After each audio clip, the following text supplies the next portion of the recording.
Hi everyone, and welcome back to the channel. Today we're diving into the vocal teachings of the legendary tenor Franco Corelli. How did Corelli train his students? What were his core ideas about technique? And what specific tools did he use to develop the voice? All of this comes from Enrique Pina, who studied with Corelli for 6 years, from 1996 to 2003. Let's get right into the teachings of Franco Corelli and bust a few myths along the way. According to Pina, the most difficult thing was in the first year and a half, getting the larynx to stay down. He made the comparison to touching your toes. At the beginning, your back doesn't like it. For 6 months, his neck would hurt, and the voice was unhappy. Corelli used to say, you don't perform with the larynx lowered as far as it can go, but you have to lower it that much in the beginning. He had Pina stand in front of a mirror and lower his larynx and the back of his tongue, but without singing. For the first 18 months, he didn't sing songs or arias, but only exercises to make the throat muscles stretch and become more flexible, to help lower the larynx all the way for the loud high notes, but not for the notes in the middle voice.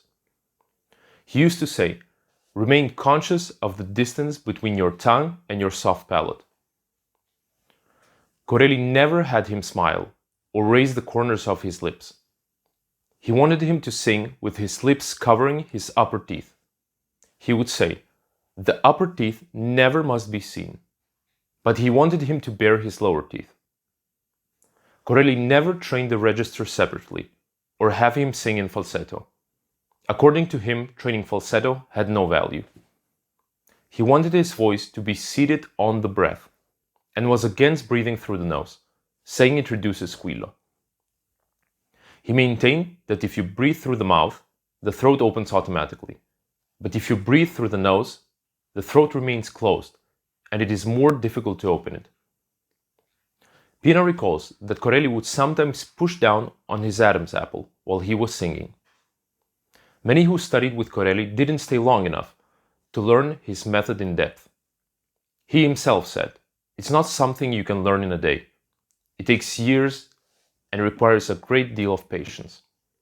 His main objective? For every note to have squillo.